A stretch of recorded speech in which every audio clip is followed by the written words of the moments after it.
শুভ সন্ধ্যা বন্ধুরা। আজ ৪ মার্চ বুধবার। আজকের সন্ধ্যার বরাক তথা সমগ্র আসামের গুরুত্বপূর্ণ খবরগুলি হলো: সরকারি গড় না পাওয়া পরিবারদের জন্য এবার এসে গেল ভালো খবর। রাজ্যে নতুন করে আরও ৩০ লক্ষ পরিবার পাবেন প্রধানমন্ত্রী আবাস যোজনার সরকারি গড়। নতুন আরও ৩০ লাখ মানুষ করেছেন জিও ট্যাগিং। ইতিমধ্যে প্রস্তুত করা হয়েছে নতুন হিতাধিকারীদের তালিকা। কোনো দরিদ্র পরিবার পাকা ঘর পাওয়া থেকে বাদ পড়বেন না বলে জানিয়েছেন মুখ্যমন্ত্রী। সেই সাথে আগামী ১০ মার্চ ৯,০০০ টাকা করে পেতে চলেছেন রাজ্যের অরুণোদয় প্রকল্পের হিতাধিকারীরা। ওই দিন সকাল ১১টায় অ্যাকাউন্টে আসবে অরুণোদয় প্রকল্পের ৯,০০০ টাকা। বিজেপির আগেই প্রার্থী তালিকা প্রকাশ করে অসম বিধানসভা নির্বাচনে এক ধাপ এগিয়ে গেল কংগ্রেস দল। তবে কংগ্রেসের এই প্রথম প্রার্থী তালিকাকে কংগ্রেসের পারিবারিক দলিল বলে কটাক্ষ করলেন মুখ্যমন্ত্রী হিমন্ত বিশ্ব শর্মা।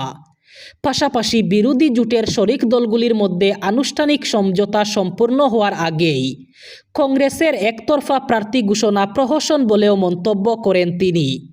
মুখ্যমন্ত্রীর দাবি, কংগ্রেসের চাপে ও ব্ল্যাকমেইলের পরিবেশে শেষ পর্যন্ত আত্মসমর্পণ করতে বাধ্য হবেন অখিল গগৈ এবং লুরিনজ্যোতি গগৈ। মঙ্গলবার কংগ্রেস প্রকাশিত ৪২ জনের প্রার্থী তালিকা নিয়ে রাতেই বিজেপি কার্যালয়ে প্রতিক্রিয়া জানিয়ে মুখ্যমন্ত্রী বলেন, কংগ্রেসে পরিবারবাদ বজায় রেখেই প্রার্থিত্ব দেওয়া হয়েছে। তার কথায়, কংগ্রেসের এই তালিকা ডাইনেস্টিক পলিটিক্সেরই প্রতিফলন।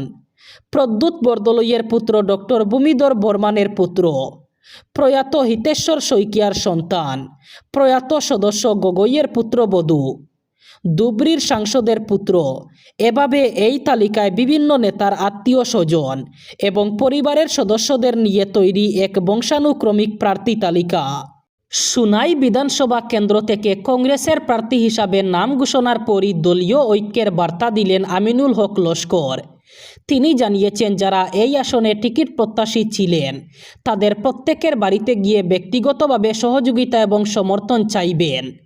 মঙ্গলবার রাতে নিখিল ভারত কংগ্রেস কমিটি ঘোষিত প্রার্থী তালিকায় সুনাই আসনে আমিনুল হক লস্করের নাম প্রকাশিত হয়। এরপর সমর্থকদের সামনে বক্তব্য রাখতে গিয়ে তিনি বলেন, দলের সকলের সহযোগিতা ছাড়া বিপুল ভোটে জয়ী হওয়া সম্ভব নয়। ঘোষণার পরই তিনি রাতেই ২ জন দলীয় টিকিট প্রত্যাশীর বাড়িতে গিয়ে তাদের সহযোগিতা প্রার্থনা করেন। তার মতে, দলীয় ঐক্য বজায় রেখে নির্বাচনে লড়াই করাই হবে প্রধান লক্ষ্য। প্রাক্তন বিধায়ক আমিনুল আরও বলেন, এবার তিনি সবার সহযোগ এবং সমর্থন সুনাই আসনে বিপুল ভোটে জয়লাভ করবেন বলে আশাবাদী। পাশাপাশি গৌরব গগৈয়ের হাত শক্ত করতে বরাক উপত্যকা থেকে অধিক সংখ্যক কংগ্রেস প্রার্থীকে জয়ী করার আহ্বান জানান তিনি। মঙ্গলবার রাতে নিখিল ভারত কংগ্রেস কমিটি ২০২৬ সালের আসন্ন অসম বিধানসভা নির্বাচনের জন্য কংগ্রেস তাদের প্রথম প্রার্থী তালিকা ঘোষণা করেছে। প্রথম দফায় ৪২ জন প্রার্থীর নাম প্রকাশ করা হয়েছে। ঘোষিত তালিকায় বরাক উপত্যকার ৮টি আসনের প্রার্থী ঘোষণা করা হয়েছে। প্রার্থীরা হলেন লক্ষ্মীপুর কেন্দ্রে শান্তিকুমার সিংহ, উদারবন্দ কেন্দ্রে অজিত সিং, বরখলা কেন্দ্রে ডক্টর অমিত কুমার কালওয়ার, শিলচর কেন্দ্রে অভিজিৎ পাল, সুনাই কেন্দ্রে আমিনুল হক লস্কর, করিমগঞ্জ উত্তরে জাকারিয়া আহমদ, পাতারকান্দিতে কার্তিক সেনা সিনহা এবং রামকৃষ্ণনগর এসসি কেন্দ্রে সুরুচি রায়। মধ্যপ্রাচ্য জুড়ে মার্কিন সামরিক উপস্থিতির উপর নজিরবিহীন হামলা চালিয়েছে ইরানের ইসলামিক বিপ্লবী গার্ড বাহিনী। তেহরানের দাবি, অপারেশন টু প্রমিস ফৌর অভিযানের মাত্র প্রথম ২ দিনেই ৬৫০ জনের বেশি মার্কিন সামরিক কর্মকর্তা এবং সদস্য হতাহত হয়েছেন। ইরানের এই প্রবল আক্রমণের মুখে কৌশলগত পিছু হটতে বাধ্য হয়েছে মার্কিন বিমানবাহী রণতরী ইউএসএস আব্রাহাম লিঙ্কন। এবার গ্রাহকদের জন্য গুরুত্বপূর্ণ ঘোষণা করেছে দেশের বৃহত্তম বেসরকারি ব্যাংকগুলির অন্যতম এইচডিএফসি ব্যাংক। আগামী ১ এপ্রিল থেকে ইউপিআই ব্যবহার করে এটিএম থেকে নগদ তোলার ক্ষেত্রে আর আলাদা করে সম্পূর্ণ বিনামূল্যে সুবিধা মিলবে না। নির্দিষ্ট সীমা পেরোলেই গুনতে হবে অতিরিক্ত চার্জ। ব্যাংকের তরফে জানানো হয়েছে ইউপিআইয়ের মাধ্যমে এটিএম থেকে নগদ উত্তোলন করলে সেই লেনদেন মাসিক বিনামূল্যের এটিএম ট্রানজ্যাকশনের সীমার মধ্যেই ধরা হবে। অর্থাৎ আগে ইউপিআই লেনদেনে যে আলাদা করে কোনো চার্জ ধরা হতো না, এবার তা আর প্রযোজ্য থাকছে না।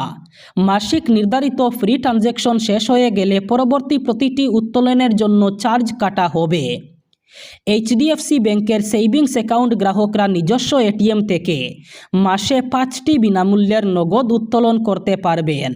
অন্য ব্যাংকের গ্রাহকরা মাসে 3টি বিনামূল্যে লেনদেনের সুযোগ পাবেন। 1 এপ্রিল থেকে মাসিক ফ্রি সীমা পেরিয়ে গেলে এটিএম থেকে প্রতি নগদ উত্তোলনের জন্য 23 টাকা প্রযোজ্য কর কাটা হবে। আপাতত এই নিয়ম শুধু এইচডিএফসি ব্যাংকের এটিএমেই কার্যকর হবে। কখনো যা চকচকে শহরে ক্ষেপণাস্ত্র এবং ড্রোন হামলা, কখনো আবার শত্রুর লড়াকু জেট ধ্বংস। ইরান বনাম মার্কিন যুক্তরাষ্ট্র এবং ইসরায়েলের যুদ্ধে পুড়ছে গোটা পশ্চিম এশিয়া। ইতিমধ্যেই দুই পক্ষের রক্তক্ষয়ী সংঘর্ষের ক্ষতিকর প্রভাব পড়তে শুরু করেছে ভারতীয় অর্থনীতিতে। লাফিয়ে লাফিয়ে বাড়ছে তেলের দাম, খাদে নেমেছে শেয়ার বাজার। পরিস্থিতি উদ্বেগজনক হওয়ায় নয়াদিল্লির কপালে চিন্তার বাজ যে চয়রা হয়েছে তা বলাই বাহুল্য। শুধু তাই নয়, সাউথ ব্লকের অন্দরে ঘোরাফেরা করছে একটা প্রশ্ন, আর কতদিন চলবে সংঘাত? এ ব্যাপারে গণমাধ্যমের কাছে মুখ খুলেন মার্কিন প্রেসিডেন্ট ডোনাল্ড ট্রাম্প। তার দাবি কয়েক সপ্তাহের মধ্যে যাবতীয় অভিযান শেষ করে ফেলবে যুক্তরাষ্ট্রের সামরিক বাহিনী। শুধু তাই নয়, এই সময়সীমার মধ্যে ইরানে ক্ষমতার ভরকেন্দ্র বদলানো যাবে বলে দাবি করেছেন ট্রাম্প। ভারতের টেলিকম বিভাগ মেসেজিং অ্যাপ ব্যবহারের ক্ষেত্রে বড় পরিবর্তন আনতে যাচ্ছে। নতুন সিম সংযুক্তি নিয়ম অনুযায়ী কোনো অ্যাকাউন্ট চালু রাখতে হলে সংশ্লিষ্ট মোবাইল নম্বরের সিম কার্ডটি অবশ্যই ফোনে সক্রিয় অবস্থায় থাকতে হবে। সিম না থাকলে অথবা নিষ্ক্রিয় হয়ে গেলে অ্যাপের অ্যাকাউন্ট সাময়িকভাবে কাজ করা বন্ধ করে দিতে পারে। নতুন বিধি অনুযায়ী মেসেজিং অ্যাপগুলিকে নিয়মিতভাবে যাচাই করতে হবে যে অ্যাকাউন্টে ব্যবহৃত সিমটি ফোনে রয়েছে কিনা। সিম খুলে ফেললে, বদলালে অথবা নিষ্ক্রিয় হলে অ্যাকাউন্ট সাময়িকভাবে বন্ধ হয়ে যেতে পারে। পরে সিম পুনরায় প্রবেশ করিয়ে এবং যাচাই সম্পন্ন করলে অ্যাকাউন্ট আবার চালু করা যাবে। এই নিয়মের সবচেয়ে বেশি প্রভাব পড়তে পারে সংযুক্ত ডিভাইস ব্যবহারে। বর্তমানে হোয়াটসঅ্যাপের ওয়েব অথবা ডেস্কটপ সংরক্ষণ অনেক সময় ফোনে সিম সক্রিয় না থাকলেও ব্যবহার করা যায়। তবে নতুন নিয়ম কার্যকর হলে ওয়েব অথবা কম্পিউটার সংস্করণে বারবার বের হয়ে যেতে পারে এবং পুনরায় কিউআর সংকেত অথবা এককালীন পাসকোড দিয়ে যাচাই করতে হতে পারে। এবার শেষ খবর। পশ্চিম এশিয়ায় ক্রমবর্ধমান সামরিক উত্তেজনা বিশ্বজুড়ে জ্বালানি বাজারে অস্থিরতা তৈরি করেছে। বিশেষ করে কৌশলগতভাবে গুরুত্বপূর্ণ হরমুজ প্রণালীতে ইরান জাহাজ চলাচল বন্ধ করার পর যখন তেলের সরবরাহ নিয়ে বিশ্বজুড়ে উদ্বেগ বাড়ছে, ঠিক সেই সময় ভারতের সাহায্যের এগিয়ে এলো দীর্ঘদিনের বন্ধু রাষ্ট্র রাশিয়া। সূত্রের খবর, উপসাগরীয় অঞ্চলের অস্থিরতার কারণে বিশ্ববাজারে তেল সরবরাহ ব্যাহত হলে ভারতকে প্রয়োজনীয় জ্বালানি দিয়ে সাহায্য করতে প্রস্তুত বলে জানিয়েছে মস্কো। ভারতের মোট অপরিশোধিত তেল এবং এলপিজি আমদানির প্রায় অর্ধেক অংশই আসে হরমুজ প্রণালী দিয়ে। সম্প্রতি আমেরিকা এবং ইসরায়েলি হামলার জবাবে হরমুজ প্রণালী বন্ধের মতো ইরানের কড়া পদক্ষেপ এবং বিমা সংস্থাগুলির ট্যাঙ্কার পরিষেবা থেকে পিছু হটার ফলে এই বাণিজ্য পথটি এখন অন্তত ঝুঁকিপূর্ণ হয়ে উঠেছে। এই ছিল আজকের সন্ধ্যার গুরুত্বপূর্ণ খবরগুলি। ভিডিওটি অবশ্যই লাইক করবেন এবং চ্যানেলটি সাবস্ক্রাইব করবেন।